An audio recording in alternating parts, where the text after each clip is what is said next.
അപ്പോൾ ഹലോ, അപ്പോൾ ഇന്ന് നമ്മുടെ class structure and functions of biological membrane എന്നതാണ്.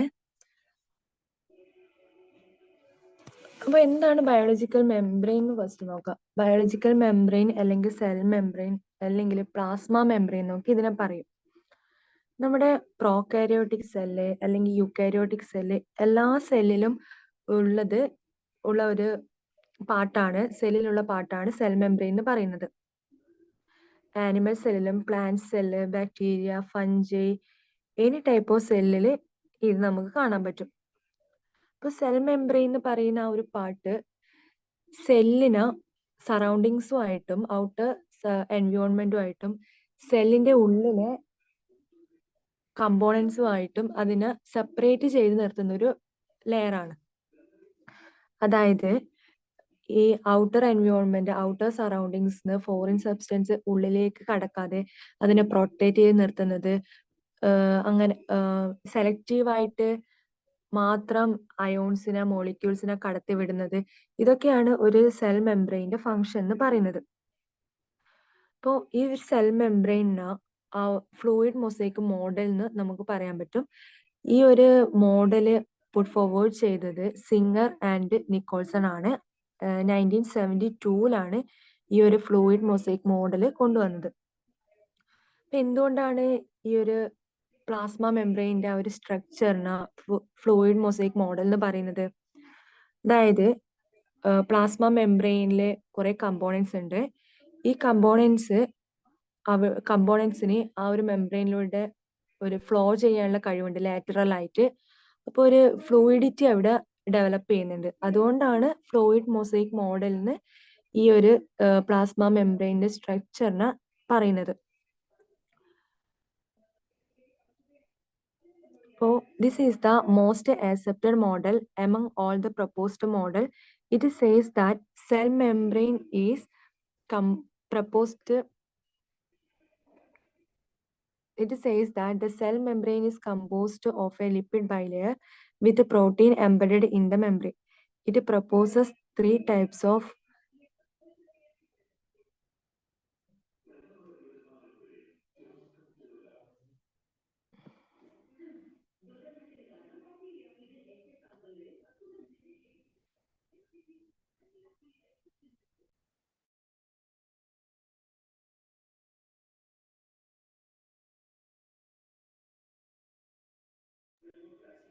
it proposes three types of protein in the membrane in a mosaic pattern: integral protein, peripheral protein, and lipid anchored proteins. അപ്പോൾ എന്താണ്, cell മെംബ്രെയിനിൽ different types of proteins present ആണ്.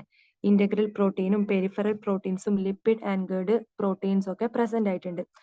അപ്പോൾ ഇതാണ് നമ്മുടെ cell membrane അല്ലെങ്കിൽ plasma മെംബ്രെയിൻ്റെ സ്ട്രക്ചർ എന്ന് പറയുന്നത്. സോ ഇതൊക്കെ എന്താണെന്ന് നമുക്ക് നെക്സ്റ്റ് പാർട്ടിൽ നോക്കാം.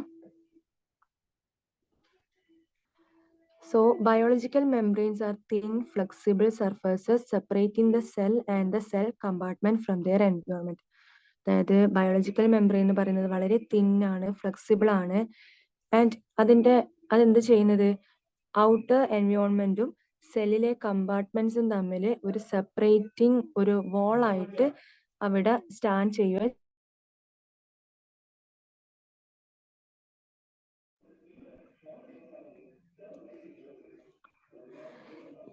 Organelles containing membrane.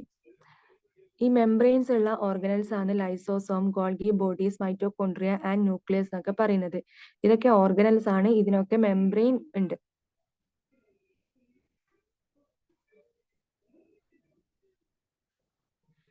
സോ ഇവിടെ കാണിച്ചിരിക്കുന്ന ഈ ഒരു പിക്ചർ, ഇതാണ് ഒരു സെൽ മെംബ്രെയിൻ എന്ന് പറയുന്നത്. അപ്പോൾ ഇതിൽ നമുക്ക് കാണാൻ പറ്റും ഈ ഒരു യെല്ലോ ആൻഡ് ആ ഒരു ബ്ലൂ കളറുള്ള പാർട്ട് ആണ് ഫോസ്ഫോലിപ്പിഡ് ബൈലെയർ. അതുപോലെ തന്നെ ഇതില് ഈ ഒരു പാർട്ടാണ് കൊളസ്ട്രോള്. ആൻഡ് ഓൾസോ ആ ഒരു പിങ്ക് കളറുള്ള ഈ ഒരു പാർട്ടാണ് പ്രോട്ടീൻസ്. അത് കൂടാതെ ഗ്ലൈക്കോലിപ്പിഡ്സും ഈ ഒരു സെൽ മെംബ്രെയിനിലുണ്ട്.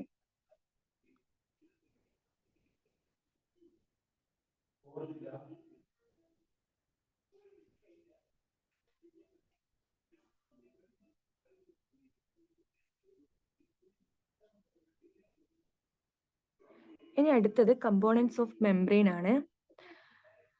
അപ്പൊ നമ്മൾ പറഞ്ഞു സെൽ മെംബ്രെയിനിൽ കുറെ കമ്പോണൻസ് ഉണ്ട്. കമ്പോണൻസ് ഒക്കെ കൂടിയിട്ടാണ് ഒരു സെൽ മെംബ്രെയിൻ ആയിട്ട് ഇത് മാറുന്നത്. അപ്പൊ എന്തൊക്കെയാണ് സെൽ മെംബ്രെയിനിലെ കമ്പോണൻസ്?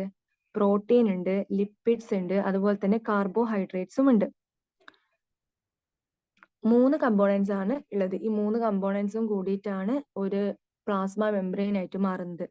അപ്പോൾ ഓരോന്നിനെ പറ്റിയിട്ട് നമുക്ക് ഡീറ്റെയിൽ ആയിട്ട് നോക്കാം. The first one is protein. Two basic types of membrane proteins are there: integral proteins and peripheral proteins. And the first one is integral protein. Integral proteins are intrinsic proteins എന്നും കൂടി പറയും. അതായത് they are embedded in hydrophobic core of the lipid bilayer. അതായത് ഈ ഒരു integral proteins ഈ lipid ബൈലെയറിന്റെ അകത്തേക്ക് ഉള്ളിലേക്ക് എംബഡഡ് ചെയ്തിട്ടാണ് ഉണ്ടാവുക, ഹെൽഡ് ചെയ്തിട്ടാണ് ഉണ്ടാവുക. For example, transmembrane proteins are exposed on both side of the membrane. ഈ ഇന്റഗ്രൽ പ്രോട്ടീൻസിന്റെ ഫങ്ഷൻസ് ആണ് ആങ്കറേജ് ആൻഡ് ട്രാൻസ്പോർട്ട്.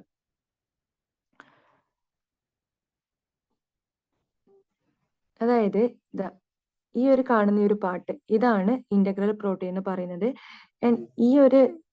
ഇതാണ് നമ്മുടെ ലിപ്പിഡ് ബൈലെയർ. ഈ ലിപ്പിഡ് ബൈലെയറിന്റെ അകത്ത് എംബഡഡ് ചെയ്തിട്ട് കാണുന്ന ഈ ഒരു ബ്ലൂ കളറുള്ള പാർട്ടാണ് ഇന്റഗ്രൽ പ്രോട്ടീൻസ്. ഈ ഇന്റഗ്രൽ പ്രോട്ടീൻസിന്റെ ഫങ്ഷൻ ആണ് anchorage and transport.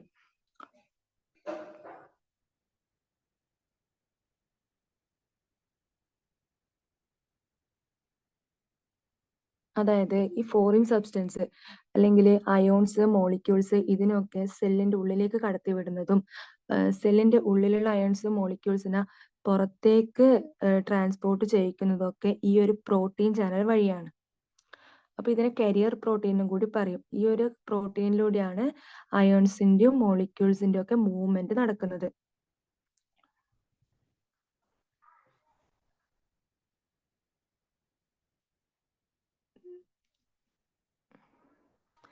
Three general classes of transport system. അതായത് 3 ടൈപ്പ് ട്രാൻസ്പോർട്ട് ഉണ്ട്: യൂണിപോർട്ട്, സിംപോർട്ട് ആൻഡ് ആന്റിപോർട്ട്. ഇപ്പൊ നമ്മൾ പറഞ്ഞു പ്രോട്ടീൻസ്, കരിയർ പ്രോട്ടീൻസിലൂടെയാണ് അയോൺസിന്റെയും മോളിക്യൂൾസിന്റെയും ഒക്കെ ട്രാൻസ്പോർട്ട് നടക്കുന്നത്. അപ്പോൾ യൂണിപോർട്ട് എന്ന് വെച്ചാൽ എന്താണ്? ഒരു മോളിക്യൂളിന്റെ ട്രാൻസ്പോർട്ടാണ് ഇവിടെ നടക്കുന്നത്. ഒരു സൈഡിലേക്ക് മാത്രമേ അതിന്റെ ട്രാൻസ്പോർട്ട് നടക്കുകയുള്ളൂ. ആൻഡ് സിംപോർട്ട് എന്ന് വെച്ചാൽ 2 മോളിക്യൂൾസ് ഇൻ സെയിം ഡയറക്ഷനിലേക്കാണ് മൂവ്മെന്റ് ഉണ്ടാകുന്നത്. ആൻഡ് ഇവിടെ നമുക്ക് സിംപോർട്ടിൽ കാണിച്ചിട്ടുണ്ട് S1 ആൻഡ് S2 എന്ന് പറയുന്ന 2 ടൈപ്പ് മോളിക്യൂൾസ്. അല്ലെ മോളിക്യൂൾസ് അല്ലെങ്കിൽ അയോൺസ് ആവാം. അപ്പൊ ഇതിന്റെ ഡയറക്ഷൻ എങ്ങനെയാണ്? സെയിം ഡയറക്ഷനിലേക്കാണ് ഈ 2 അയോൺസ് മൂവ് ചെയ്യുന്നത്. ആൻഡ് ആന്റിപോർട്ട് എന്ന് വെച്ചാൽ ഇൻ ഓപ്പോസിറ്റ് ഡയറക്ഷനിലേക്കാണ് മൂവ്മെന്റ് ഉണ്ടാകുന്നത്. അതാണ് യൂണിപോർട്ട് ആൻഡ് സിംപോർട്ട് ആൻഡ് ആന്റിപോർട്ട്. അപ്പോൾ അയോൺസിന്റെയും മോളിക്യൂൾസിന്റെയും മൂവ്മെന്റ് നടക്കുന്നത് കരിയർ പ്രോട്ടീൻസ് വഴിയാണ്. അപ്പൊ എങ്ങനെയൊക്കെ ട്രാൻസ്പോർട്ട് നടക്കാം? യൂണിപോർട്ട്, സിംപോർട്ട് ആൻഡ് ആന്റിപോർട്ട്. ഇനി നെക്സ്റ്റ് ആണ് പെരിഫറൽ പ്രോട്ടീൻ.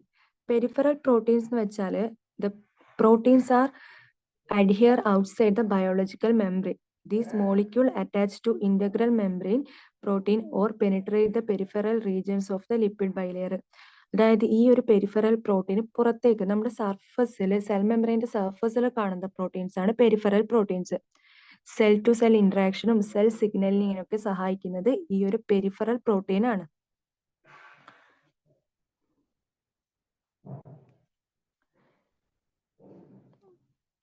ഇനി അടുത്തത് ഈ പ്രോട്ടീൻസിന്റെ ഫങ്ഷൻസ് ആണ് പറയുന്നത്.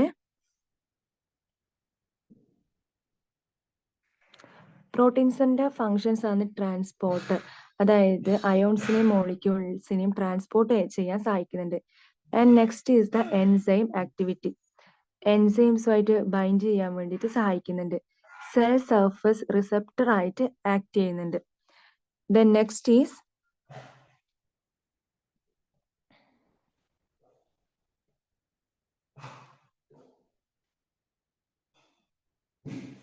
Cell surface identity maker and also cell adhesion, cell to cell ഇൻട്രാക്ഷന് വേണ്ടിയിട്ട് ഈ പ്രോട്ടീൻ സഹായിക്കുന്നുണ്ട്. And also attachment to the cytoskeleton. Cytoskeleton എന്ന് വെച്ചാൽ നമ്മുടെ സെല്ലിന്റെ ഉള്ളിലെ സൈറ്റോപ്ലാസത്തിൽ കാണുന്ന ഒരു നെറ്റ്വർക്ക് ഫിലമെന്റ് സ്ട്രക്ചർ ആണ് സൈറ്റോസ്കെൽട്ടൺ എന്ന് പറയുന്നത്. ഈ സൈറ്റോസ്കെൽട്ടണുമായിട്ട് അറ്റാച്ച്മെന്റിന് ഈ പ്രോട്ടീൻ കാരണമാവുന്നുണ്ട്. അപ്പൊ ഇതൊക്കെയാണ് ഒരു സെൽ മെംബ്രെയിനിലുള്ള പ്രോട്ടീന്റെ ഫങ്ഷൻസ് എന്ന് പറയുന്നത്. ഇനി അടുത്ത കമ്പോണന്റ് ആണ് നമ്മുടെ സെൽ മെംബ്രെയിനിലുള്ള അടുത്ത ഇമ്പോർട്ടൻറ്റ് കമ്പോണന്റ് ആണ് lipid. Lipid in membranes are amphipathic. Orientation of amphipathic compound lipid in aqueous solution is to prevent hydrophobic region coming into contact with the water molecules. അതായത് lipids എന്ന് പറയുന്നത് ഒരു ആംഫിപാത്തിക് ആണ്. അതായത് ആംഫിപാത്തിക് എന്ന് വെച്ചാൽ അതിൽ ഹൈഡ്രോഫോബിക് പാർട്ടും ഉണ്ടാവും, ഹൈഡ്രോഫിലിക് പാർട്ടും ഉണ്ടാവും. ഹൈഡ്രോഫിലിക് പാർട്ട് എന്ന് പറയുന്നത് ഹെഡ് ആയിരിക്കും. അതുപോലെ തന്നെ ഹൈഡ്രോഫോബിക് പാർട്ട് എന്ന് പറയുന്നത് ടെയിൽ ആയിരിക്കും. ഈ ഒരു ലിപ്പിഡിന്റെ ഫംഗ്ഷൻ എന്താന്ന് വെച്ചാൽ ഈ ആംഫിപാത്തിക് കോമ്പൗണ്ടിന്റെ ഓറിയന്റേഷൻ സൊല്യൂഷനിൽ ഉണ്ടാകുമ്പം അത് ഹൈഡ്രോഫോബിക് റീജിയനുമായിട്ട് വാട്ടർ മോളിക്യൂള് കോണ്ടാക്ട് ചെയ്യുന്നത് അത് പ്രിവെന്റ് ചെയ്യും. ഈ ലിപ്പിഡ്സിന്റെ major lipids in biological membranes are phospholipid, glycolipids and cholesterol. അപ്പോൾ ബയോളജിക്കൽ മെംബ്രെയിൻസിൽ 3 ടൈപ്സ് ഓഫ് ലിപ്പിഡ് നമുക്ക് കാണാൻ പറ്റും. ഫോസ്ഫോലിപ്പിഡും ഗ്ലൈക്കോലിപ്പിഡ്സും അതുപോലെ തന്നെ കൊളസ്ട്രോളും. ഫോസ്ഫോലിപ്പിഡ് ബൈലെയർ കൊണ്ടാണ് ഈ ഒരു സെൽ മെംബ്രെയിൻ ഉണ്ടാക്കിയിരിക്കുന്നത് തന്നെ. അപ്പോൾ ഈ ഫോസ്ഫോലിപ്പിഡിന്റെ ബൈലെയറിലാണ് പ്രോട്ടീൻസ് എംബഡഡ് ആയിട്ടുള്ളത്, അതുപോലെ തന്നെ കൊളസ്ട്രോൾ ഒക്കെ പ്രസന്റ് ആയിട്ടുള്ളതൊക്കെ ഈ ഒരു ഫോസ്ഫോലിപ്പിഡ് ബൈലെയറിന്റെ അകത്താണ്.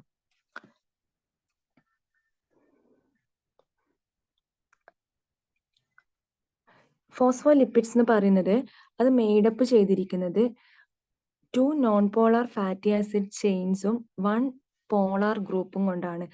അപ്പോൾ 2 നോൺ പോളാർ ആയിട്ടുള്ള ടെയിൽസ് ഉണ്ടാവും, അത് ഹൈഡ്രോഫോബിക് ആയിരിക്കും. ഒരു പോളാർ ആയിട്ടുള്ള ഹൈഡ്രോഫിലിക് ആയിട്ടുള്ള ഒരു ഹെഡും ഉണ്ടാകും. അപ്പോൾ ഇതിന്റെ പിക്ചർ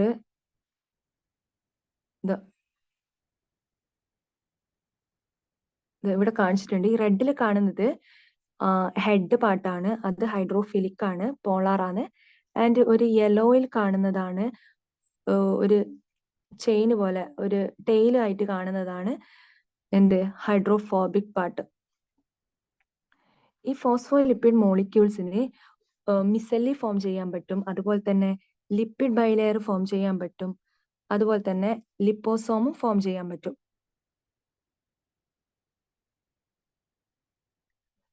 അതായത് ഈ മിസെല്ലി ഫോർമേഷൻ എങ്ങനെയാ നടക്കുന്ന വെച്ചാൽ ഇതാണ് മിസെല്ലി ഫോർമേഷൻ. ഇവിടെ ഹെഡ് പാർട്ട് ഔട്ട്വേർഡ്സും ആൻഡ് ടെയിൽ പാർട്ട് ഇൻവേർഡ്സും ആയിട്ട് നമുക്ക് കാണാൻ പറ്റും. ഇനി ലിപ്പിഡ് ബൈലെയർ എങ്ങനെ ഫോം ചെയ്യുന്ന വെച്ചാൽ ഇതാണ് ലിപ്പിഡ് ബൈലെയറിന്റെ ഫോർമേഷൻ. ആൻഡ് ഓൾസോ ലിപ്പോസോമും ഫോം ചെയ്യുന്നുണ്ട്, ഇതാണ് ലിപ്പോസോമിന്റെ ഫോർമേഷൻ എന്ന് പറയുന്നത്.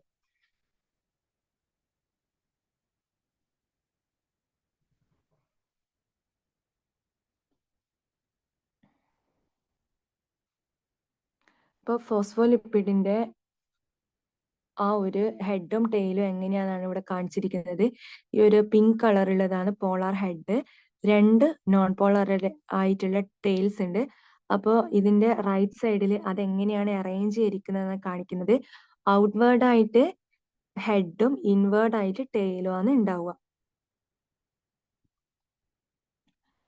Then chemical nature of phospholipids, അതായത് അതിന്റെ സ്ട്രക്ചർ എങ്ങനെയായിരിക്കും പറയുന്നത്. ടെയിലില് ഹൈഡ്രോ കാർബൺ ടെയിലായിരിക്കും ഉണ്ടാവുക. ആൻഡ് അതിന്റെ ഹെഡ് ഗ്രൂപ്പ് എന്ന് പറയുന്നത് പോളാർ ആണ്. അതിൽ അടങ്ങിയിരിക്കുന്നത് ഗ്ലിസറോളും ഫോസ്ഫേറ്റും അതുപോലെ തന്നെ ക്ലോറിനും അടങ്ങിയിട്ടുണ്ടാകും. ഇതാണ് ഒരു ഫോസ്ഫോലിപ്പിഡിന്റെ സ്ട്രക്ചർ എന്ന് പറയുന്നത്.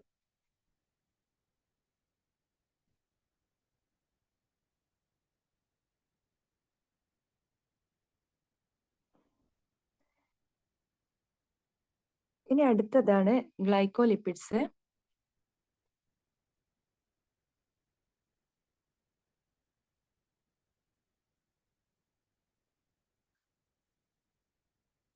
ഗ്ലൈക്കോലിപ്പിഡ്സ് എന്ന് പറയുന്നത് are the lipids that form part of the plasma membrane. അപ്പോൾ ഗ്ലൈക്കോലിപ്പിഡ്സ് പ്ലാസ്മ മെംബ്രെയിൻ്റെ ഒരു പാർട്ട് തന്നെയാണ്. They have a short carbohydrate chain covalently attached and this is exposed on the outer surface of the cell.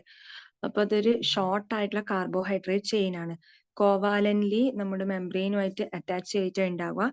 അത് outer സർഫേസിലേക്ക് just expose ചെയ്തിട്ട് ഉണ്ടാവുക. ഈ ഒരു പിക്ചറിൽ കാണിച്ചിട്ടുണ്ട്.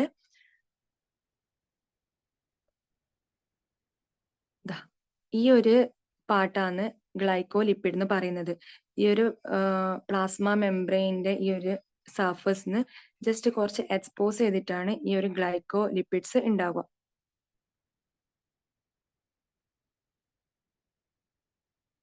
അപ്പൊ അതിന്റെ ഫങ്ഷൻസ് എന്തൊക്കെയാന്ന് വെച്ചാൽ കമ്മ്യൂണിക്കേറ്റീവ് ഓർ സെല്ലാർ റെക്കഗ്നീഷൻ ആണ് ഈ ഒരു ഗ്ലൈക്കോലിപ്പിഡ്സിന്റെ ഫങ്ഷൻസ് എന്ന് പറയുന്നത്. ഇനി അടുത്ത important component of the plasma membrane is cholesterol. Cholesterol എന്ന് പറയുന്നത് it is a steroid that is amphipathic in nature. ഇതും എന്താണ്, ആംഫിപാത്തിക് തന്നെയാണ്. Hydrophilic part and hydrophobic part present ആയിട്ടുണ്ട്.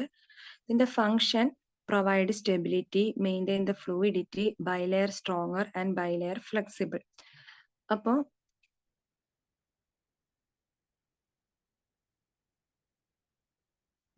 നമ്മുടെ ഈ ലിപ്പിഡ് ബൈലെയറിൽ ഈ ഒരു യെല്ലോ കളറിൽ കാണിച്ചിട്ടുള്ളതാണ് കൊളസ്ട്രോൾ എന്ന് പറയുന്നത്.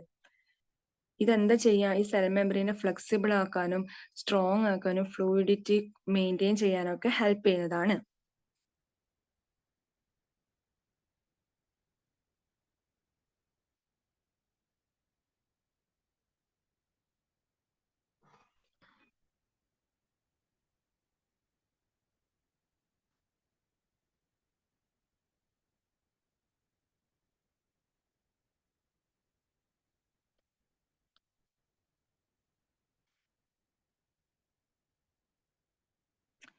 The next component is carbohydrates. Carbohydrates covalently linked to protein or lipids are also a part of cell membrane. ഇപ്പോൾ കാർബോഹൈഡ്രേറ്റ് എന്ന് പറയുന്നത് പ്രോട്ടീനും ആയിട്ടോ അല്ലെങ്കിൽ ലിപ്പിഡും ആയിട്ടോ കോവാലന്റ്ലി ലിങ്ക്ഡ് ചെയ്തിട്ട് ഉണ്ടാവുക. അതും എന്താണ്, സെൽ മെംബ്രെയിൻ്റെ ഒരു പാർട്ട് തന്നെയാണ്. ഫങ്ഷൻ എന്ന് പറയുന്നത് cell to cell recognition and also basis for rejection of the foreign cell by immune system.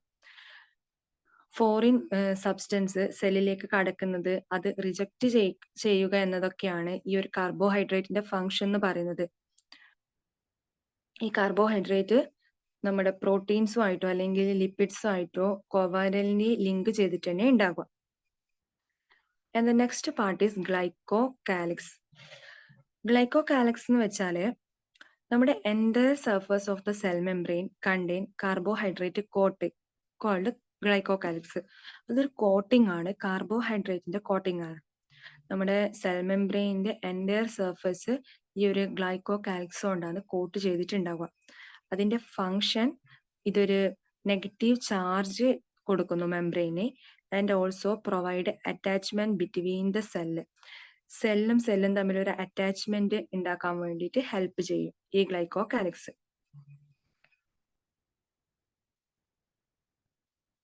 The next is functions of cell membrane. ഇപ്പോൾ നമ്മൾ ഇത്ര ടൈം പറഞ്ഞത് സെൽ മെംബ്രെയിൻസിലുള്ള കമ്പോണൻസ് ആണ്. പ്രോട്ടീൻസ് ഉണ്ട് പറഞ്ഞു, ലിപ്പിഡ്സ് ഉണ്ട് പറഞ്ഞു, കൊളസ്ട്രോൾ ഉണ്ട് പറഞ്ഞു.